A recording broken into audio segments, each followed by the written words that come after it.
Welcome to Making It Last, where we share ideas to help families tackle major issues. I'm your host, Regina DeMeo, and with me today is Frank Kearney, who's a civil justice attorney and author, and he's been helping families for almost 20 years now. Thanks so much for being here, Frank. Thanks, Regina. It's really my pleasure to be here.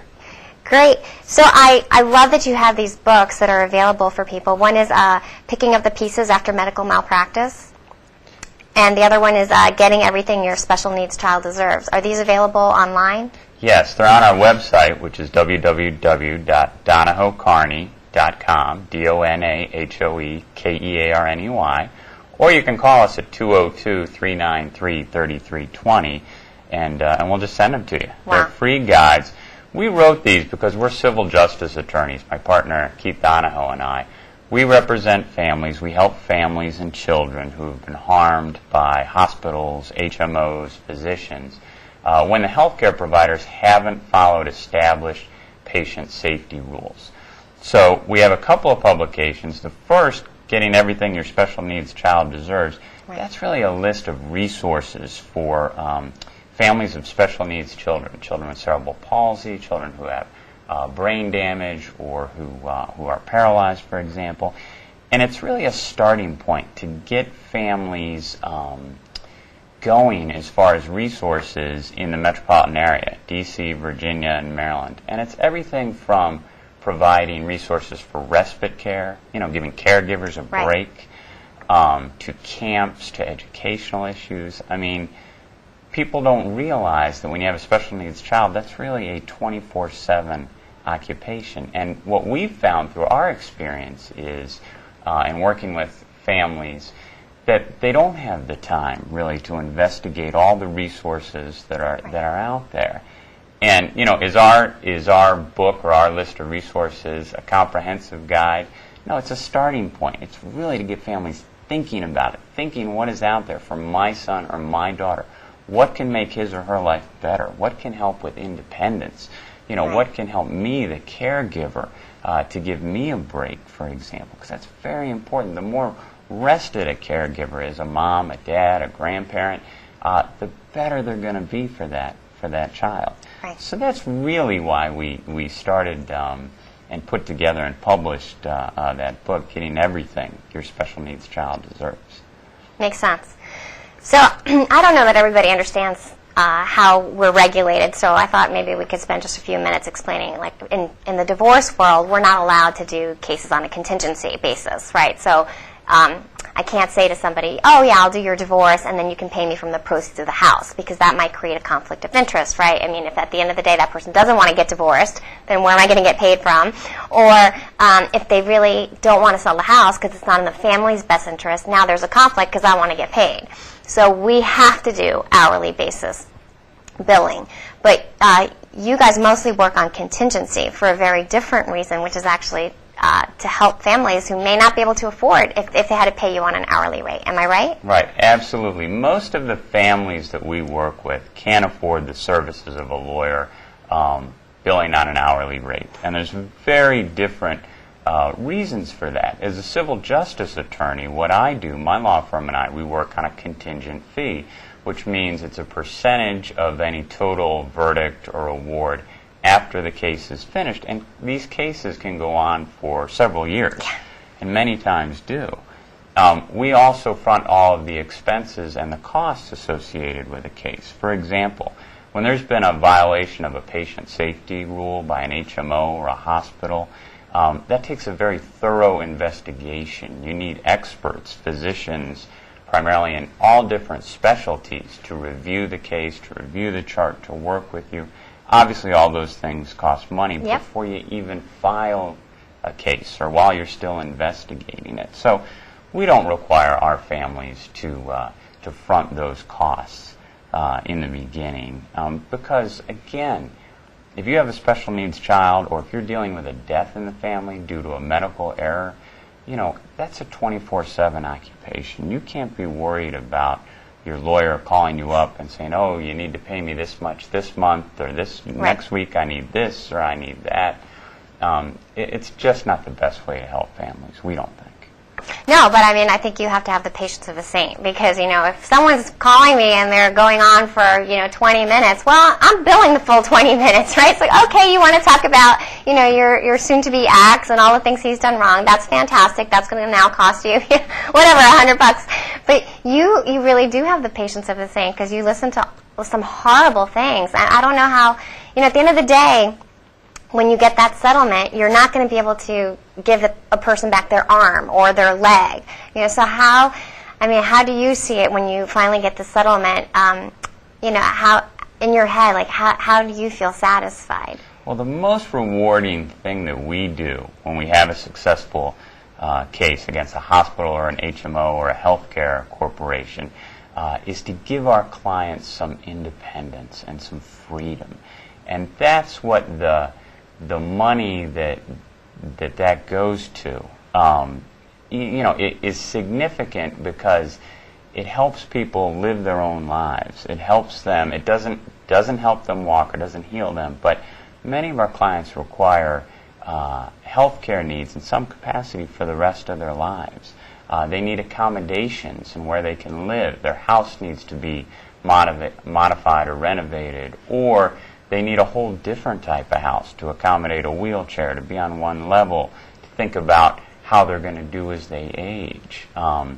In some cases, if a parent dies, the money that makes up for some of those harms, and it's never everything, that can go to help pay the kids' college education, for example, or to help the children, later in life as they grow up, and to try to get them tutors and different things that can help make their lives a little bit better after they've lost a mom or dad, for example. Yeah, no, absolutely.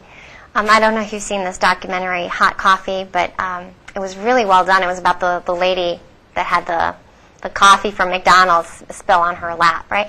And, I mean, there's so much about the media that troubles me, and they focus on, this $1 million settlement or whatever it wound up being, and a lot of people are like, they're stuck with that, right? How could somebody get $1 million from a cup of spilled coffee?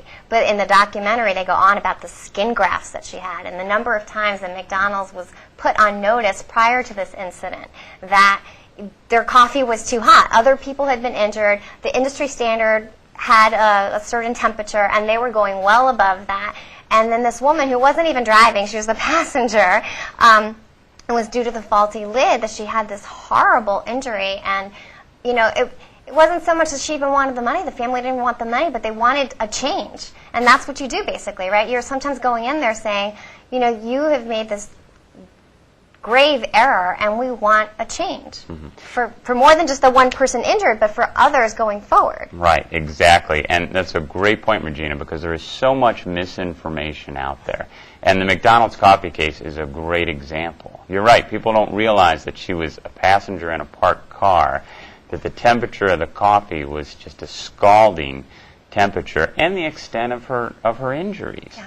They also don't realize that the judge ultimately reduced that award, and they settled for much, much less than was ever reported in the media. Right. And that they got McDonald's to change the way they do things to make a safer product. Coffee at McDonald's or any place else shouldn't be enough to give you second or third degree burns if you spill it. We've all spilled coffee. We've all done things like that. The consequences shouldn't be that bad. It's the same in the medical context. You're right. There are established patient safety rules, and once those are violated, it could be, oftentimes what we see is it's a system error. It's things as simple as following up on test results, reviewing a chart, coming to see a patient, having someone else double check what you've done as a physician or a nurse or an intern or a resident or a tech or what have you, but just having a system in place that ensures patient safety. Right. And when that's not done, sometimes the consequences are devastating. What we often see is it's not just one mistake, or it's not just one error in that system, but it's mistake after mistake after mistake, or opportunity after opportunity after opportunity, where no one catches it, no one thinks about it, no one sees it, no one acts on it. And doesn't prevent, what is really a a devastating course to a patient. So how would you know in a medical malpractice case that someone has committed medical malpractice? I mean, because I would think that they have a pretty good way of trying to cover that up. Sure, and a lot of times you see that. You see medical records that are destroyed or changed. We see that quite a bit. You see things that are not disclosed to the patient many times. Many times the patient isn't told. A mother with a premature infant maybe might just be told, oh, your baby's just a preemie, or these things happen, or there's nothing anyone could do. When the reality is they could have prevented the prematurity, or it was due to a known cause or complication that should have been recognized and prevented. That's one example. But you're right, Regina, you don't know just from the get-go. Right. You may have sort of an intuitive feeling about it, or feel like something wasn't right, or maybe a friend or a neighbor or even another doctor might say, this doesn't sound right, or you should check that out. But for a medical malpractice case, it's not like a traffic accident where someone runs a red light and hits another person, right, or a drunk. Clear cut. Absolutely. Right. These cases require a significant and comprehensive investigation. And we have an entire system for investigating a potential case just to determine whether it is in fact a case. And that oftentimes takes many months or a year or more to review everything comprehensively, all the medical records. Those are extensive a lot of times, and to work with different experts in different specialties, usually different physicians in all kinds of specialties, to tell us whether the care was substandard and whether that led to an injury or a very devastating condition, for example. And there's a time limit, though. Like, we all have statute of limitations for different things. So what would be the statute of limitations for a medical malpractice case? Sure. And that varies from state to state, or in the District of Columbia, Maryland, what have you. Usually in D.C. and Maryland, it's 3 years, unless it's a child's case. And then that can be extended. That doesn't start to run until the child is 18. Okay. So even a teenager who was injured when he was 2 years old still has a viable case, still has a right to bring a case because he's so young. So it would start from the age of majority for him. Exactly. And the law is, or we've made a determination as a society to protect children, to protect people with certain disabilities, and that's one of the ways that we do that is to allow them to reach the age of majority, to reach 18, before they have to act on their, on any legal rights that they have. That makes sense. And if somebody wanted just a consult, we have to charge for our consults, but you don't, right? You'll talk to somebody. Oh, absolutely. We're very old-fashioned. My partner and I, we've been doing this for 20 years now, and we believe in meeting with people, talking to them, getting to know them, because this is really a relationship that you're developing. These cases go on for a long time. They are very stressful, sometimes for the clients and for the attorneys, especially if they're in trial, if they go to trial. So we want to work with people that get us and that work well with us and that we respect and like and enjoy. And we're very selective that way. We're not the right law firm for everybody. Right. We have to be selective for a number of reasons. It's because, like I said, we're old-fashioned. We only take a few cases at a time so we can put everything we have into those cases.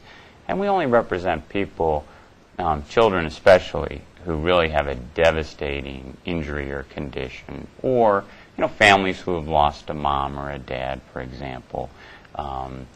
Or someone who's paralyzed, a real life-changing event, because that's where we can do the most good. And so that's really what we want to do for people. Right. So sure, for an initial consultation, usually that starts with just a phone call. Someone will call us or send us an email, go to our website, what have you. We're not on TV. We don't do TV commercials. We're not in the yellow pages. We don't do any pay-per-click. We don't do any advertising at all, for that matter. Wow. So our initial consultation is really just a getting to know someone, and we'll meet with someone typically and talk everything through with them, but that's just one small initial part of the whole investigation, because that really is a thorough and comprehensive undertaking that we have to do.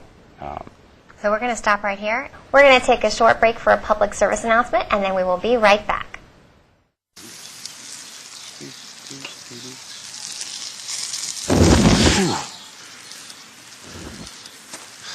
Here we go.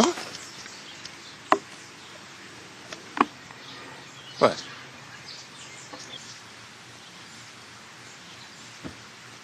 What? You don't have to be perfect to be a perfect parent, because kids in foster care don't need perfection. They need you. Welcome back to Making It Last. We were sharing ideas about how families can tackle medical malpractice action. I'm your host, Regina DeMeo, and with me today is Frank Kearney, who's a civil justice attorney and author. Thanks so much for being here, Frank. Thanks. It's really my pleasure, Regina.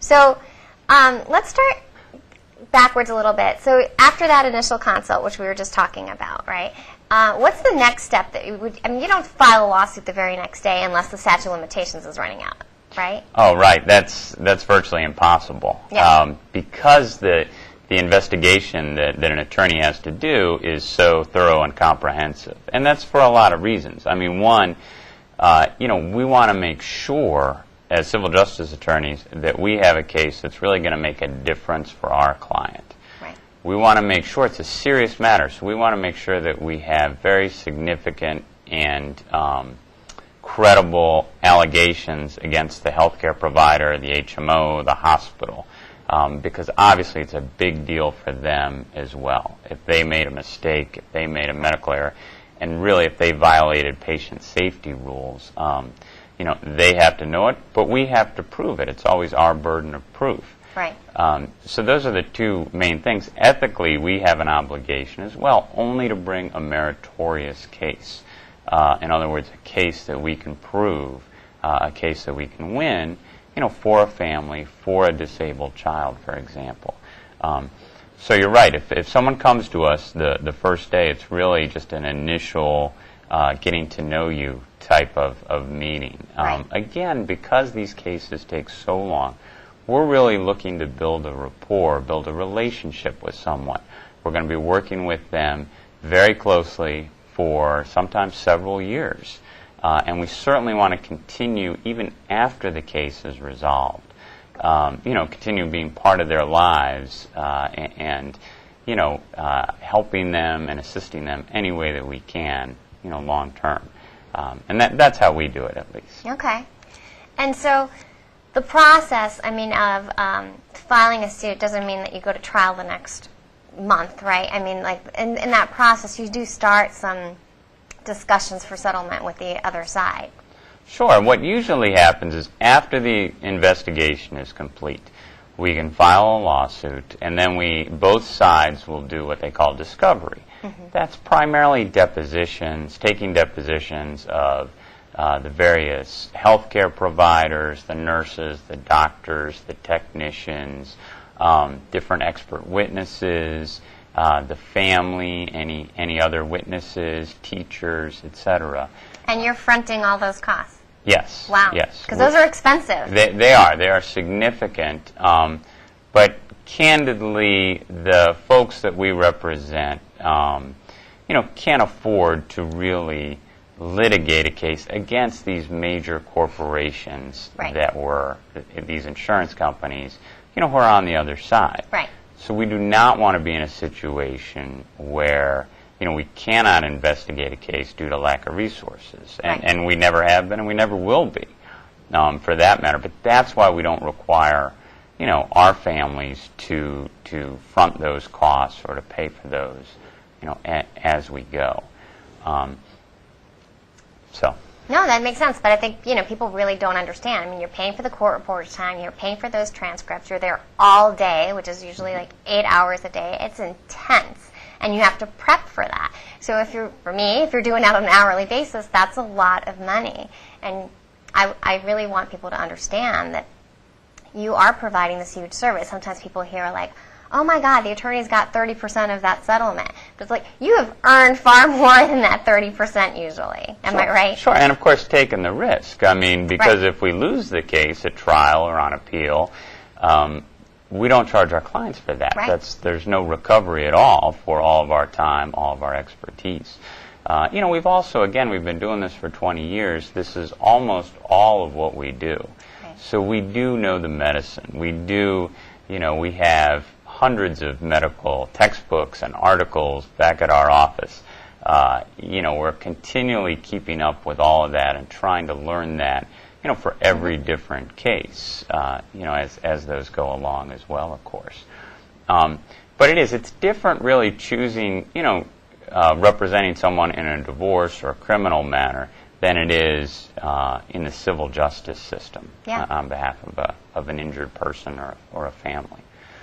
So what would you say is the most challenging part for the your clients, right? Because you know what you're doing, right? And you've done it many, many times, and so you're comfortable in depositions, and you know what it's going to take to finally get to that settlement. But for your clients, like, what's the most challenging part for them? I think the most challenging aspect for a family that's going through this, that's been harmed by violations of the patient safety rule, is just the uncertainty of the whole process, because there is so much misinformation. I mean, they see TV commercials from lawyers or TV shows about lawyers that are supposed to be realistic. It's not like that at all. Right. And I think secondly, probably the lack of control that they have at different parts during the process. Now, they always have control as to whether to settle the case or to go to trial. That's always, the decision of the family. Right. To do that, not the lawyer. The lawyer makes recommendations one way or the other. Right. But ultimately, that's up to the family to decide. But as the case goes along, and over time, I think that's probably the most difficult. The uncertainty, the waiting. I think a lot of people, unfortunately, also feel guilty, and that's natural. Guilty about what happened. filing an action? No, about what happened to maybe their child or their spouse or someone in their family. They always think, gosh, if I had just done things differently, if I had taken my son to a different hospital, if I had gone to a different doctor, if I hadn't done this or that. And we all sort of naturally do that anytime there's something bad that happens. If you're on your way to the grocery store and you get in a fender bender or something, you're like, why did I leave at 9 o'clock? Why didn't I leave earlier at 8:58? The accident would have never happened. Right. Why did I drink all the milk the night before? I wouldn't have had to go in the first place. So that's sort of a natural defense mechanism that we all, I think, have. Right. That can be very real, and you just. So we really counsel people to remember that it is not their fault, because medical malpractice does not discriminate. It happens to people who are rich, poor, black, white, suburban, urban, doesn't matter. And we've represented people from all across the spectrum, all kinds of different people. Obviously everyone's different. Every case is different. But that's one of the things we see a lot that's I would say almost universal. And natural. And so we really work with people to let them know that, this did not happen because of anything they did. This happened because a healthcare corporation, made a decision not to do the safe thing, for example, or to cut corners. Right. So if you can, without sharing names, tell me of one of your most rewarding recent cases. Sure. We have a case that we settled recently for a young man who's paralyzed, and it was a violation of a patient safety rule. A hospital violated and didn't do the right thing for this little boy, provided him with substandard care. We were able to settle the case shortly before trial, and the beauty of it then is seeing how this has changed this young man's life. He's in a wheelchair, but he is now able to have the proceeds to have a house that is being modified so that he can have the independence of sort of his own apartment on one floor, if you will, that's completely accessible, and have his family. He has, brothers and sisters about the same age, and his parents, of course. They can also live with him in the house upstairs. Oh, wow. It's in a trust, and what happens most of the time with the proceeds from any settlement is, the money goes into a special needs trust that does a lot of things, and then the injured person's the beneficiary of that trust. Right. That allows, that has certain tax advantages and financial advantages, and of course we work with experts in those areas to make sure that the money is taken care of and that it's there for the person, not for anyone else. Right. So it's a nice level of protection, because we don't know who's going to be in the person's life, 5, 10, 15 years from now. Right. We don't have any control over that. And also provides a way the trustee also can help with all kinds of different services that the person needs. For example, driving instruction and a wheelchair accessible vehicle, a van or a modified van or car or SUV or whatever the person's need, whatever their needs require. Again, housing and modifications. Things like attending college, community college, if the person's able, depending on the extent of the disability, respite care, physical therapy, occupational therapy. Wow. All those types of services. And that's really what we encourage people to do is once, any settlement in a case like this is, it's not like winning the lottery at all. Well, I think it sounds like a huge number, but when you think about it, what you're saying is that that number has to last you for maybe 20, 30 years. Absolutely. Absolutely. And it's really geared to making up for the harms and the losses that the person or the family has sustained as a result of this. Right. We also work with a structured settlement broker who only represents people who have been injured individuals, not insurance companies, so that a portion of the proceeds are typically structured as well. There gives a tax advantage. It's paid out over time. Just to diversify the, sort of the income stream then that the person has, especially if they're not going to be able to work, which is often the case. Oh, wow. And if someone wanted to contact you for further information, how would they do that? Sure. They can call us. That's 202-393-3320. And our office is in Washington, D.C., right at Farragut Square. But, we practice in Virginia, Maryland, and the district, of course. Our website also is www.donahoekearney.com. And on that, they can actually order copies of our books and publications and free guides. We believe in giving information, and that's the best way to really, educate people and to give them answers to some of their questions, and then if they feel like we would be a good fit for them, that's a lot of times when we'll have someone in, sit down with them, talk to them, explain everything. We don't believe in TV commercials or yellow page ads or that, that type of thing. Great. Well, thank you so much for being here today. It's my pleasure, Regina. Thank you. Thank you for tuning in, and we'll see you next week on Making It Last.